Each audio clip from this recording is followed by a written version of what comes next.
Les Carthaginois ont été l'une des plus grandes puissances de la Méditerranée durant l'Antiquité et ont fini par entrer en conflit avec Rome, qui était également en pleine expansion et souhaitait dominer la région. Ces affrontements, connus sous le nom de guerre punique, ont marqué l'histoire, notamment grâce à des leaders comme Hannibal, qui ont presque changé le cours de l'expansion romaine. Même après avoir été vaincus et détruits, les Carthaginois ont laissé un grand héritage dans l'histoire. Et dans cette vidéo, nous verrons l'origine et la chute de ce peuple, ainsi que leur confrontation avec Rome, fondée vers l'année 814 avant notre ère. Selon la tradition, Carthage est née comme une colonie de Tyr, l'une des plus puissantes cités-États phéniciennes, située dans l'actuel Liban. Origine et fondation de Carthage. Selon la légende, Carthage a été fondée par Élissa, également connue sous le nom de Didon, une princesse de Tyr. Didon a fui sa ville natale, après un conflit mortel avec son frère, le roi Pygmalion, qui avait assassiné son mari par cupidité. Lors de sa fuite, Didon a dirigé un groupe de partisans à travers la Méditerranée jusqu'à la côte nord de l'Afrique, dans la région de l'actuelle Tunisie. Là, elle a négocié avec les chefs locaux pour obtenir un morceau de terre afin de fonder sa propre ville. L'histoire raconte que, pour maximiser la terre obtenue, Didon a coupé la peau d'un bœuf en fines lanières, utilisant ces lanières pour encercler une zone bien plus grande que ce qui était initialement prévu. Ce lieu deviendra la base de Carthage. À cette époque, les cités-États phéniciennes, notamment Tyr, étaient intéressés par leur route commerciale et par la création de postes avancés pour protéger leurs intérêts économiques. Carthage a été fondée dans un endroit proche du centre de la Méditerranée occidentale, dans une région avec des terres fertiles et une baie naturelle parfaite pour la construction d'un port. Dans ses premières années, Carthage a maintenu une relation étroite avec Tyr, envoyant des tribus et préservant l'héritage culturel et religieux phénicien à partir du VIe siècle avant. Tyr a commencé à rencontrer des difficultés croissantes, d'abord avec la pression des Assyriens, puis avec l'émergence d'autres empires comme les Babyloniens et les Perses. Avec Tyr affaibli, Carthage, situé loin de ces menaces, a pu prospérer sans l'interférence directe de sa métropole. En même temps, sa position stratégique lui a permis de devenir le principal centre commercial et maritime de la Méditerranée occidentale, surpassant les autres colonies phéniciennes. Finalement, la chute de Tyr face à l'Empire perse au VIe siècle avant. Sans une métropole forte pour la superviser, Carthage s'est non seulement déclarée indépendante, mais a également assumé le rôle d'héritière de la culture phénicienne en Méditerranée, libre d'agir selon ses propres intérêts. Croissance et expansion de Carthage. Carthage ne tarda pas à se transformer en une puissance en Méditerranée. La croissance de la ville fut favorisée par son emplacement privilégié et par le talent des Carthaginois dans le commerce maritime.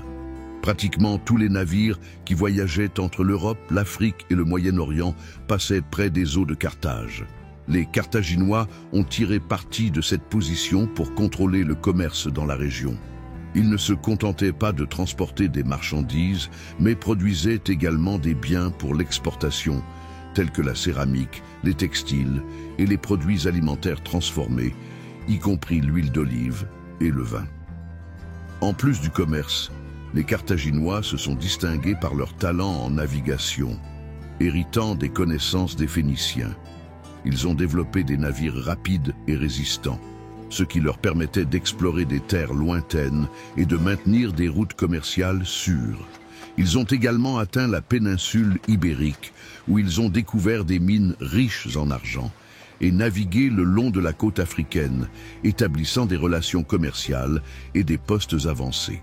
Avec le temps, Carthage a commencé à étendre son influence au-delà du commerce. Les Carthaginois ont établi des colonies dans des endroits stratégiques comme la Sardaigne, la Corse, certaines parties de la Sicile et même des régions du sud de l'Espagne.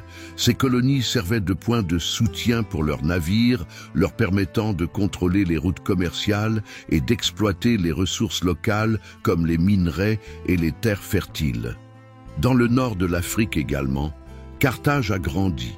Non seulement il négociait avec les peuples locaux, tels que les Libyens et les Numides, mais ils utilisaient souvent leurs forces militaires pour garantir l'obéissance de ces tribus. Ces peuples fournissaient fréquemment des soldats ou des produits agricoles à la ville, renforçant ainsi son économie. Le secret du succès de Carthage résidait dans sa capacité à administrer son territoire. Plutôt que de conquérir de vastes territoires et d'essayer de les gouverner directement, comme Rome le ferait plus tard, les Carthaginois préféraient maintenir des alliances et influencer les peuples locaux par le commerce et la diplomatie. Quand cela était nécessaire, ils utilisaient leur marine et leur armée pour garantir la sécurité de leurs routes commerciales. De plus, ils disposaient d'une économie très diversifiée. Alors que le commerce maritime était le cœur de leur richesse, Carthage investissait également dans l'agriculture. Les terres autour de la ville étaient extrêmement fertiles et les Carthaginois avaient développé des techniques avancées d'irrigation et de culture, garantissant une production constante de nourriture. Culture et société. Le système politique carthaginois était également unique et bien structuré pour son époque. La ville était gouvernée par 2 dirigeants appelés suffètes, élus annuellement, qui avaient des fonctions administratives et judiciaires. Il existait également un conseil composé de membres de l'élite chargés des décisions importantes, ainsi qu'une assemblée populaire qui représentait le peuple dans certaines affaires. La ville de Carthage était bien planifiée et impressionnante. En son centre se trouvait la Byrsa, une colline fortifiée servant de noyau administratif et religieux.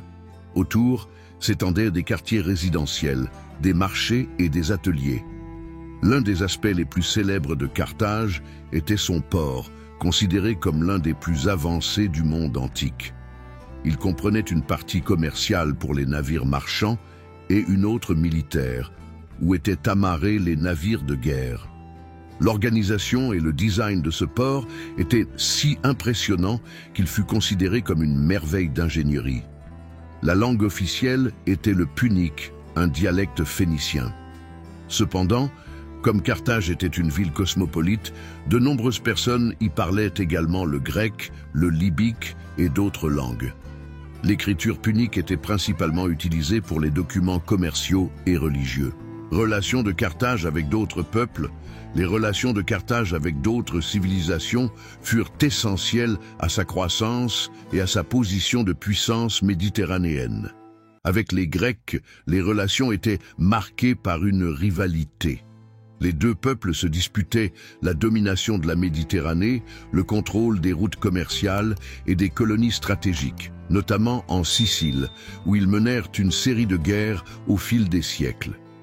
Malgré cette tension, il y avait également un échange culturel significatif. Les Carthaginois adoptèrent certains aspects de l'art et de la technologie grecque, tandis que les Grecs respectaient les compétences maritimes et commerciales de Carthage. Cette relation, mêlant conflits et influences mutuelles, contribua à façonner le paysage politique et culturel de la Méditerranée. Dans la péninsule ibérique, Carthage trouva un territoire riche en ressources naturelles, notamment des mines d'argent et d'étain. Les Carthaginois y établirent des colonies et des postes commerciaux importants, comme à Gade, l'actuel Cadix. De plus, la péninsule ibérique devint une source vitale de mercenaires pour les armées carthaginoises, particulièrement durant les guerres puniques. La connexion avec cette région fut si profonde que Carthage s'impliqua directement dans son administration et son exploitation, faisant de cette zone l'un de ses principaux bastions. Avec Rome, les relations commencèrent de manière pacifique. Les 2 puissances avaient un accord de coopération et de non-agression qui fonctionna pendant un certain temps, et elles collaborèrent même à certaines occasions. Cependant, à mesure que Rome grandissait et se consolidait comme une puissance émergente, les tensions augmentèrent. Rome et Carthage commencèrent à se disputer le contrôle de la Méditerranée, et cette rivalité culmina avec les guerres puniques, une série de conflits qui se termina par la destruction de Carthage. La relation, autrefois basée sur le respect et la coopération, devint l'une des rivalités les plus féroces de l'histoire antique. Les guerres puniques, le conflit entre Carthage et Rome. Les guerres puniques furent une série de 3 grands conflits entre Carthage et Rome qui se déroulèrent entre 264 et 146 avant notre ère. Le déclencheur de la première guerre punique fut la lutte pour le contrôle de l'île de Sicile, une région stratégique et riche en ressources. Les 2 camps avaient des intérêts dans cette zone, et un petit conflit local finit par impliquer les 2 puissances. Au début, Carthage avait l'avantage grâce à sa domination maritime, mais Rome construisit rapidement sa propre flotte, s'inspirant notamment du design des navires carthaginois. Bien que n'ayant pas d'expérience en mer, les Romains innovèrent en utilisant une tactique appelée corvus, une sorte de passerelle mobile qui transformait les batailles navales en combats au corps à corps, où leur supériorité terrestre faisait la différence. Après plus de 20 ans de lutte, Rome en sortit victorieuse. Carthage perdit la Sicile et dut payer une énorme indemnité de guerre. Cette défaite affaiblit Carthage, mais la ville restait une puissance significative. La deuxième guerre punique est la plus célèbre de toutes, principalement grâce à Hannibal Barca, le général carthaginois. Ce conflit commença lorsque Carthage, cherchant à se remettre des pertes de la première guerre, étendit son influence en péninsule ibérique. Rome, inquiète de cette expansion, déclara la guerre après que Carthage attaqua la ville de Sagonte, alliée de Rome. C'est alors qu'Hannibal prit la décision audacieuse d'envahir l'Italie. Il mena une armée gigantesque, incluant des éléphants de guerre, dans une traversée des Alpes. Ce périple fut extrêmement difficile, mais surprit totalement les Romains. Pendant des années, l'armée carthaginoise battit les armées romaines dans plusieurs batailles, comme à Trasimène et Cannes, où ces tactiques annihilèrent des forces bien plus importantes. Cependant, malgré ces victoires impressionnantes, Hannibal ne parvint pas à prendre Rome. Pendant qu'il combattait en Italie, les Romains attaquèrent d'autres territoires carthaginois, en particulier en péninsule ibérique et en Afrique du Nord. Le général romain Scipion l'Africain, inspiré par les tactiques d'Hannibal, mena une invasion à Carthage même, forçant Hannibal à revenir pour la défendre. Lors de la bataille décisive de Zama, en 202 avant notre ère, Scipion vainquit Hannibal, mettant fin à la guerre. Carthage perdit une grande partie de son territoire et fut réduite à l'ombre de sa gloire passée. La troisième guerre punique fut moins motivée par des disputes stratégiques que par le désir de Rome d'éliminer définitivement Carthage, même affaibli. Carthage avait réussi à se rétablir économiquement après la deuxième guerre, ce qui irritait profondément Rome. Des leaders romains comme Caton l'Ancien répétaient constamment que Carthage doit être détruite. Le prétexte pour ce conflit survint lorsque Carthage, violant les termes imposés par Rome, réagit militairement à des attaques de tribus voisines. Rome saisit cette occasion pour déclarer la guerre. Pendant le siège final de cette troisième guerre, les Carthaginois résistèrent courageusement, mais ils étaient en net désavantage. Après 3 ans de lutte, en 146 avant Jésus-Christ, Carthage fut à nouveau vaincu par les Romains. La Carthage romaine.